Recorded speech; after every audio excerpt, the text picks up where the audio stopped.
Então, a partir de agora, nós vamos ver espécies específicas de minerais do grupo dos nesosilicatos. E vamos iniciar pela estaurolita. A estaurolita é um mineral tipicamente metamórfico e ela possui essa fórmula química aqui que nós estamos destacando em amarelo no slide.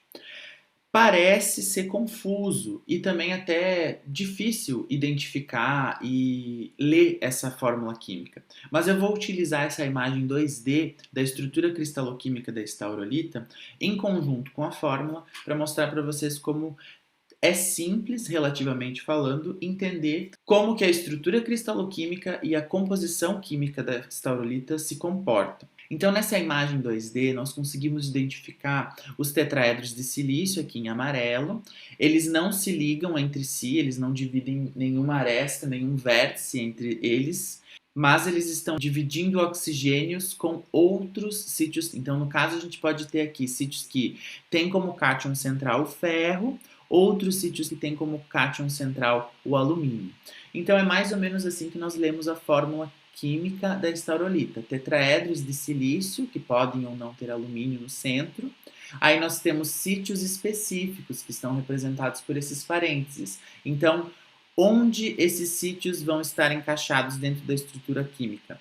Entre os tetraedros. E o que tem dentro dos sítios catiônicos? A depender da valência do cátion. Então, nós temos sítios com valências maiores, 3 e 4, e sítios com valências menores, basicamente cátions bivalentes. Então, é relativamente simples da gente entender a química e a estrutura cristaloquímica, o arranjo dos poliedros, é inerente ao grupo dos inosilicatos. Então, tetraedros isolados que vão dividir seus oxigênios com outros poliedros de coordenação 8, no caso da estaurolita. Esse mineral se cristaliza no sistema monoclínico. Então eu trago aqui uma imagem para vocês relembrarem como que é o sistema monoclínico e eu convido vocês a observarem essa imagem 2D em um sistema 3D mais dinâmico ao acessar esse link aqui para observar como a estrutura cristaloquímica da estaurolita se comporta. Em relação às suas características, nós temos que macroscopicamente, além das características aqui elencadas que vocês vão ler com mais calma depois, nós temos uma geminação que é bem característica da estaurolita, que é nomeada como Cruz de Santo André. Um nome aí que eu não sei quem deu, mas ficou. Essa geminação nem sempre vai ocorrer macroscopicamente, mas quando ela ocorre, ela é uma característica diagnóstica desse tipo de mineral. Por outro lado, microscopicamente falando, a estaurolita também é relativamente fácil de ser identificada devido a algumas características, como por exemplo a sua cor. Os cristais de estaurolita possuem uma cor amarelo bem distintiva, assim. Muitas pessoas descrevem como amarelo ovo, né? Mas é um tom de amarelo específico que você consegue identificar com facilidade quando você encontra em lâminas e quando você relaciona com outras características, como por exemplo, o pleocroísmo da estaurolita pode ser moderado a forte. A estaurolita tem um índice de refração alto, isso significa que a estaurolita possui um relevo alto também, possui clivagem e fraturamento, a depender aí do tipo de cristal que você está descrevendo. E quando você encontra um cristal com clivagem, você consegue identificar que a extinção da estaurolita é muito pequena. E quando você identifica um cristal de estaurolita com clivagem, você pode fazer o diagnóstico da extinção e chegar à conclusão de que a estaurolita possui uma extinção com um ângulo muito pequeno, até cerca de 5 graus, ou então uma extinção reta. E em conoscopia, o sinal é positivo e a figura é biaxial. E o 2V é alto. Aqui está, então, a famigerada geminação em Cruz de Santo André. Então é possível observar aqui nas imagens os cristais de estaurolita com essa geminação que eu mencionei. Aqui em cima algumas imagens das variadas maneiras que essa geminação pode acontecer na natureza e onde que nós encontramos a estaurolita. Bom, a estaurolita é um mineral tipicamente metamórfico, então a ocorrência dela vai ser em rochas metamórficas, inclusive associada muitas vezes aos minerais que a gente acabou de ver, aqueles do grupo dos aluminosilicatos e do grupo das granadas. Em lâmina, como eu comentei com vocês, é relativamente fácil identificar a estaurolita, então vocês observem nas imagens superiores do vídeo, duas lâminas em luz paralela, o relevo aí é alto, vocês observem também cor amarelo, um tom típico de cristais de estaurolita. Como eu falei, também é possível observar, por vezes, fraturamento nos cristais. Na parte inferior do vídeo, a gente observa que, ao inserir o analisador, nós podemos ter cores de interferência também altas, nós podemos observar com facilidade que os cristais podem sim ser alterados, nós conseguimos ver que muitas vezes os cristais podem aparecer com hábito euédrico, mas isso não é uma regra, até porque nós estamos trabalhando com rochas metamórficas, então nem sempre os cristais vão ter condições de se cristalizar de forma a ter um hábito euédrico, mas é bem tranquilo identificar a estaurolita em lâmina. Aqui outros cristais de estaurolita. Então a gente consegue observar na porção à esquerda do vídeo aquela feição típica de rochas metamórficas que eu comentei anteriormente, porfiroblastos com inúmeros cristais como inclusão. Então a gente tem uma inclusão aí de um cristal de granada no centro desse cristal de estaurolita e inúmeros outros cristais de quartzo, eu acredito. Ao cruzarmos os nicóis, nós observamos que esse cristal de estaurolita tem uma geminação, até porque uma porção dele está totalmente acesa e outra está totalmente apagada. Na outra parte do vídeo, na parte à direita do nosso slide, a gente consegue observar as feições típicas de clivagem da estaurolita. Então, notem que nessa seção longitudinal, aqui no canto SE da imagem, seria interessante utilizar essa parte do cristal para fazer as nossas análises relacionadas à extinção da estaurolita. De qualquer forma, as outras características que eu mencionei se encontram aí, como o relevo, como essa cor típica amarela do cristal. Então é bem simples identificar cristais de estaurolita em lâmina. Partindo agora para a titanita, que é outro membro do grupo dos nesosilicatos, antigamente chamavam ela de esfeno, não é tão comum mais utilizar esse nome. Como é um mineral só, tem uma fórmula química definida e é uma fórmula química relativamente simples. Nós temos tetraedros de silício, vou utilizar em conjunto com a fórmula química a estrutura cristaloquímica em 2D para a gente entender o que está acontecendo. Então, nós temos os tetraedros de silício, aqui representados por azul, que não se encostam, não dividem nada entre si. E nós temos aqui poliedros de coordenação a depender do tipo de cátion que está dentro daquele poliedro. Então, por exemplo, nós podemos ter um octaedro que tem o titânio no centro. Nesse caso, nós estamos observando aqui essa estrutura em verde, de cor verde no caso, e nós podemos ter um outro poliedro de coordenação em que o cálcio estará no centro desse poliedro. Aqui nós estamos identificando essa cor meio azul ciano como se fosse esse poliedro de cálcio. É uma estrutura bem simples, semelhante a todas as outras que a gente já viu do grupo dos nesosilicatos, e se vocês quiserem ver com mais detalhes, aqui tem um link que leva vocês à estrutura da titanita em 3D. Para encerrar a estrutura da titanita, uma outra imagem para a gente observar que nós temos na estrutura da titanita octaedros de titânio, que estão compartilhando arestas e formando cadeias paralelas ao eixo A, então é importante vocês se orientarem nos eixos cristalográficos desse cristal para entender como os octaedros vão compartilhando as arestas e formando essas cadeias, que no caso estão paralelas ao eixo A.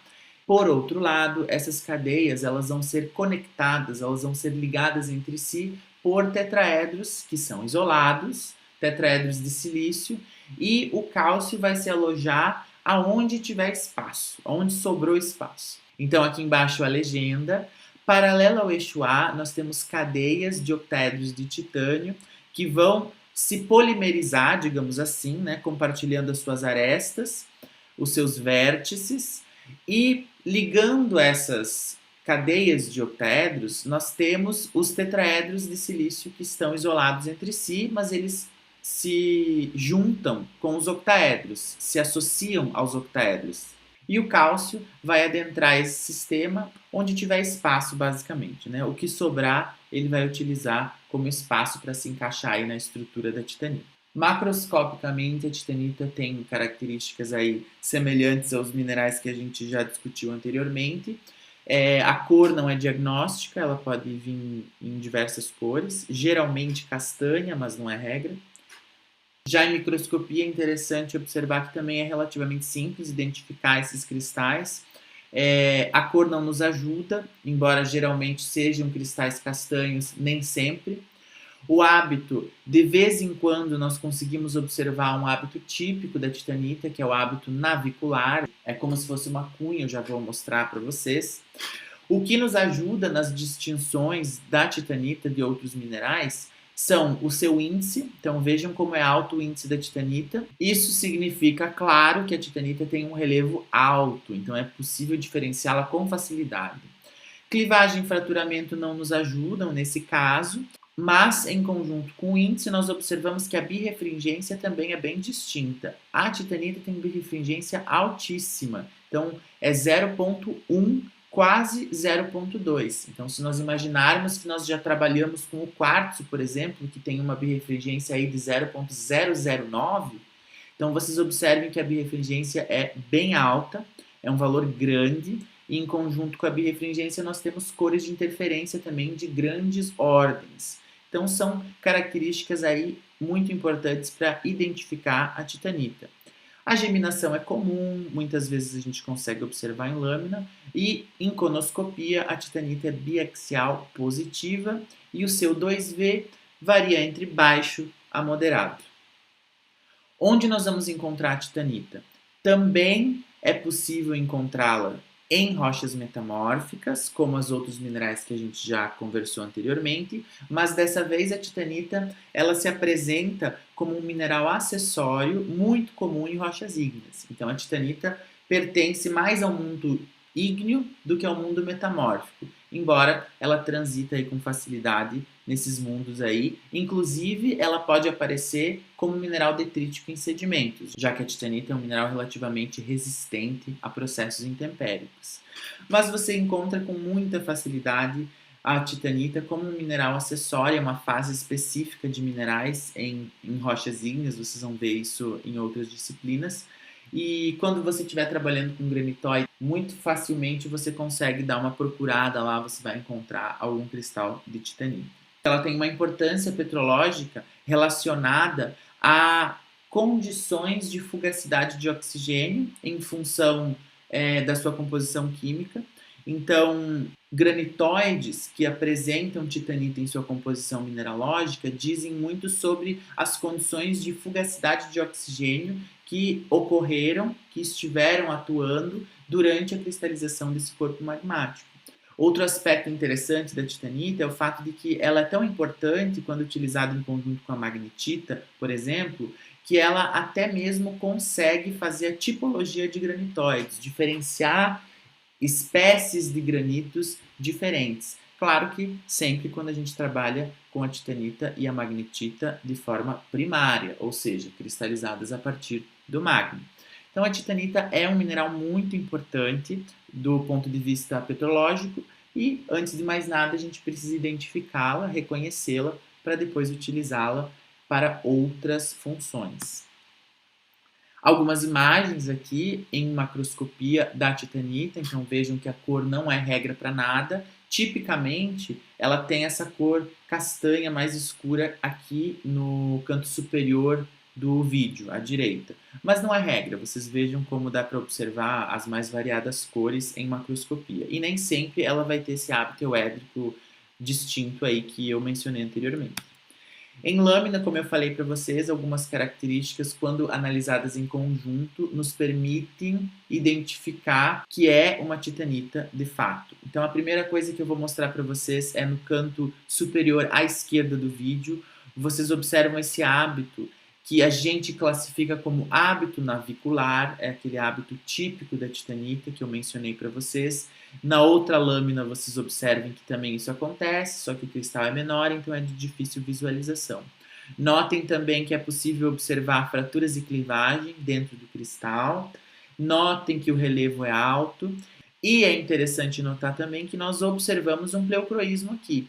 Essas duas imagens representam a mesma lâmina que foi girada na platina e é interessante observar que, embora sutil, existe sim um pleocroísmo em tons de castanho, castanho claro, castanho amarelado.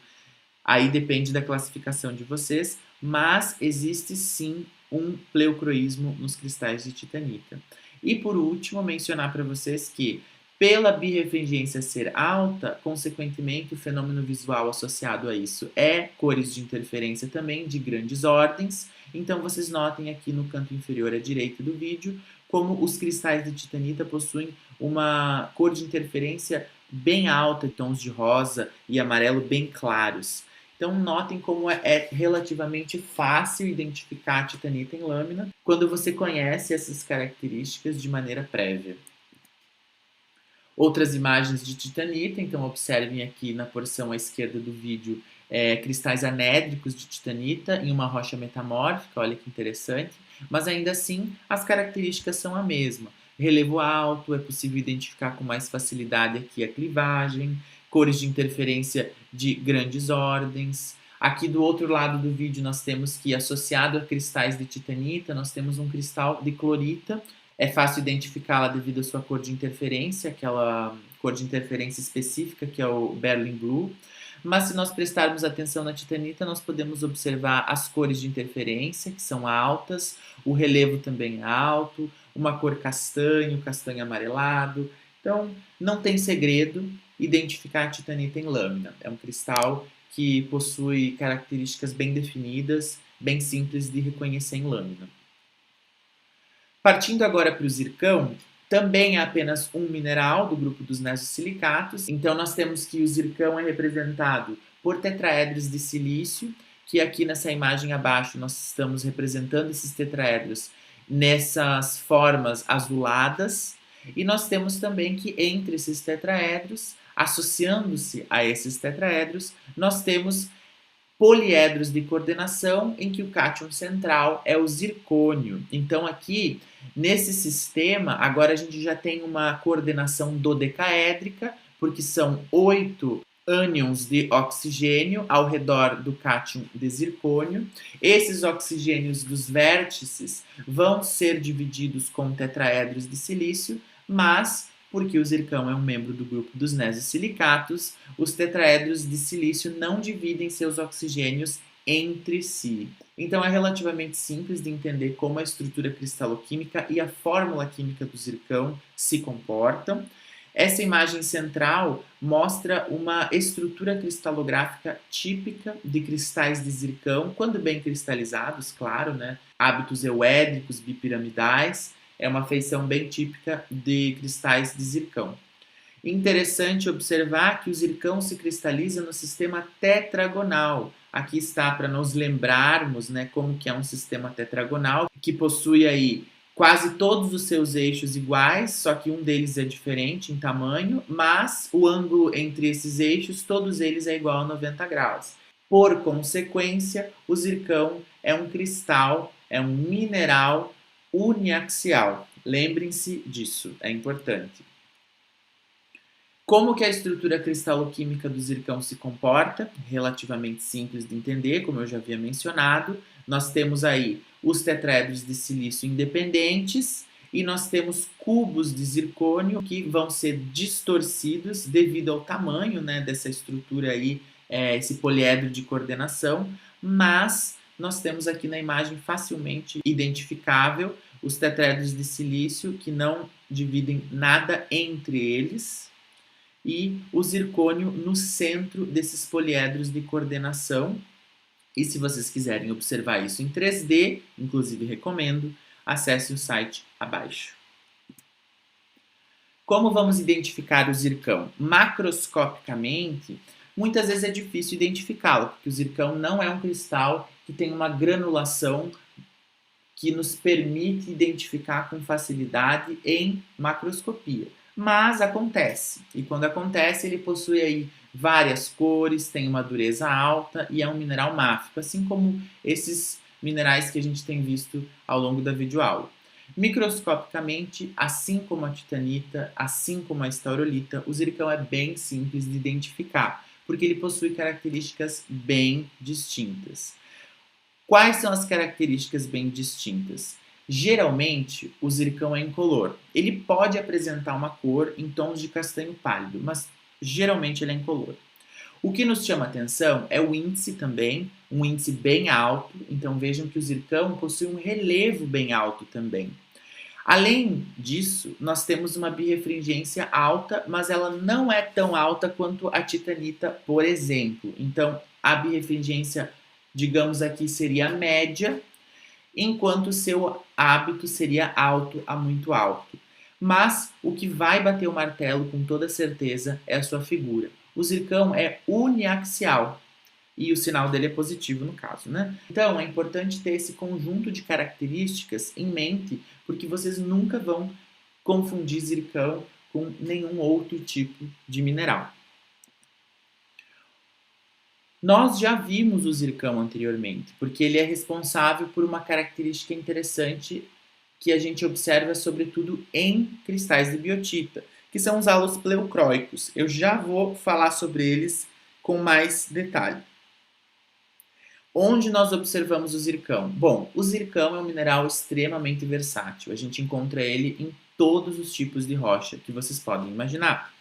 Nós podemos encontrar zircão como mineral acessório em rochas ígneas, semelhante ao que a gente observaria em cristais de titanita. Nós podemos observar o zircão como inclusões em rochas metamórficas, e o zircão, por ser um mineral resistente, ele também pode ser encontrado como mineral detrítico em sedimentos. Mas aqui eu faço uma pequena ressalva e chamo a atenção de vocês para uma característica ainda mais importante do zircão. Esse mineral, em particular, é muito importante para estudos petrológicos que dizem respeito à geocronologia, a idade das rochas, a idade de terrenos metamórficos, terrenos ígneos. O zircão é muito utilizado para esse tipo de estudo. Nós temos algumas imagens em macroscopia de cristais de zircão, então notem que ele vem aí em tons de castanho, semelhante à titanita, mas não é regra. E como ele se cristaliza no sistema tetragonal, nós conseguimos identificar aí alguns hábitos relativamente familiares a nós, né? Então os octaedros, ou então aqui esses prismas com pirâmides no topo. Então é facilmente identificável, claro, né? Quando ele possui uma granulação maior, quando ele possui um hábito euédrico. Em lâmina, a gente identifica as características que eu já mencionei. Ele tem um relevo alto, ele tem cores de interferência aí também de grandes ordens, mas não é assim uma cor de interferência de quarta ordem. Vai ser uma cor de interferência alta, mas vai ser uma cor de interferência aí de terceira ordem, uma birrefringência intermediária. Então, observem aí as diferenças entre o zircão e a titanita. Não tem como confundi-los. Observem que ao redor desse cristal de zircão, a gente observa esse halo pleucróico que nós já discutimos anteriormente. Vocês notam com mais clareza nessa imagem aqui à esquerda do vídeo. Então existe com perfeição uma seção do cristal de biotita em que a sua estrutura cristaloquímica foi extremamente danificada devido a processos radioativos que ocorrem dentro do cristal de zircão. Esses mesmos processos radioativos, de decaimento radioativo, que resultam na destruição da estrutura cristaloquímica da biotita nas adjacências dos cristais de zircão, também explica a importância que o zircão tem para estudos geocronológicos. Naqueles poliedros em que o zircônio é o cátion central, o zircão admite a entrada de outros tipos de elementos. Isso é comum a todos os minerais, tá? Então nós temos em regra a composição mais simples, aquela que é mais comum, mas eventualmente em algum sítio poliédrico, a depender do mineral, pode existir uma substituição catiônica aí. O zircão não foge à regra, só que a diferença é que ele aceita, ele admite em sua estrutura cristaloquímica cátions que são radioativos, como por exemplo urânio, tório, ítrio. Esses elementos, com o passar das eras, vão ser submetidos a decaimento radioativo. Isso vai gerar, por um lado, esses raios e partículas que acabam danificando a estrutura cristaloquímica da biotita, gerando esse halo pleucróico, e eles servem como um relógio geocronológico para medir a passagem do tempo. Então é por isso que o zircão é importante para estudos petrológicos de geocronologia, porque ele admite em sua estrutura cristaloquímica elementos que são radioativos. Então continuem observando aí as características do zircão. Notem que o zircão possui um relevo muito alto, mas a sua cor de interferência ela é mais intensa, digamos assim. É fácil de identificar os tons. Por outro lado, a titanita parece bem apagada as cores de interferência. Isso acontece por causa da ordem da cor de interferência. O zircão possui cores de interferência ali de terceira ordem, quase indo para a quarta, mas não chega tão longe. Já a titanita ultrapassa todas essas ordens e vai lá para cores de interferência de quarta ordem. Então, se vocês observarem na carta de Michel Levy, vocês vejam que as cores de interferência tendem a diminuir a sua intensidade quando elas passam de terceira para quarta ordem. Mas é a intensidade no sentido visual da cor. Quando a gente vai observar junto com a birrevegência, a gente vê que em termos de grandeza, o zircão possui cores de interferência de grandeza menor do que aquelas que a gente observa em cristais de titanita.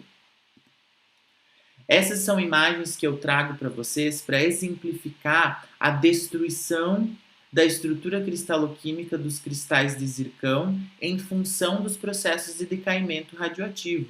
Então, não somente o cristal que está sendo utilizado como hospedeiro vai ser submetido a esses processos de destruição da estrutura cristaloquímica. O próprio zircão é submetido a esse processo. Por causa dos decaimentos radioativos que ocorrem no interior da sua estrutura cristaloquímica, o cristal de zircão também acaba sofrendo aí processos de destruição. Então nós vemos aqui cristais de zircão metamictizado, até porque o processo de destruição parcial da estrutura cristaloquímica de um cristal em função de processo de decaimento radioativo a gente chama de metamictização. Esse cristal de zircão está nesse estado porque aproximadamente 40% do zircônio que estaria na sua estrutura cristaloquímica, que se encontraria no centro daqueles poliedros de coordenação, na verdade foi substituído por outros tipos de cátions. Cátions radioativos, como ítrio, alguns terras raras, urânio. Por causa disso, nós vemos na imagem que o cristal de zircão foi intensamente metamictizado. Então, a metamictização é um processo de autoirradiação por causa dos próprios elementos que estão no interior dos cristais de zircão. O decaimento desses elementos radioativos gera fenômenos visuais, que são os halos pleocróicos, mas também permite a medição com precisão da idade daquele mineral específico, no caso, o cristal de zircão. Então, notem que o zircão é tão importante em processos petrológicos porque ele consegue nos dar uma certa precisão na idade de cristalização desses tipos de rocha, no caso, usando como exemplo aqui, rochas ígneas. Se nós utilizarmos outros tipos de análises no zircão, a gente consegue fazer um mapeamento de detalhe de feições e características de textura interna desses cristais. Isso nos ajuda a fazer inúmeras outras análises utilizando o decaimento radioativo. Então, nós podemos identificar geocronologicamente seções do cristal que têm porções mais antigas, ou seja, que se cristalizaram primeiro, e porções mais novas. Então, por exemplo, é possível aqui no centro da imagem fazer um perfil de idades desse cristal de zircão, do centro para a borda do cristal, para nós entendermos se esse cristal de zircão foi cristalizado em um único estágio ou vários estágios ocorreram para gerar o cristal que a gente vê hoje em lâmina. Então, tenham em mente a importância do zircão, mas saibam que todos aqueles que hoje o utilizam para estudos super sofisticados de geocronologia iniciaram a vida tendo que identificar um zircão em lâmina, que é o que a gente está tentando fazer agora.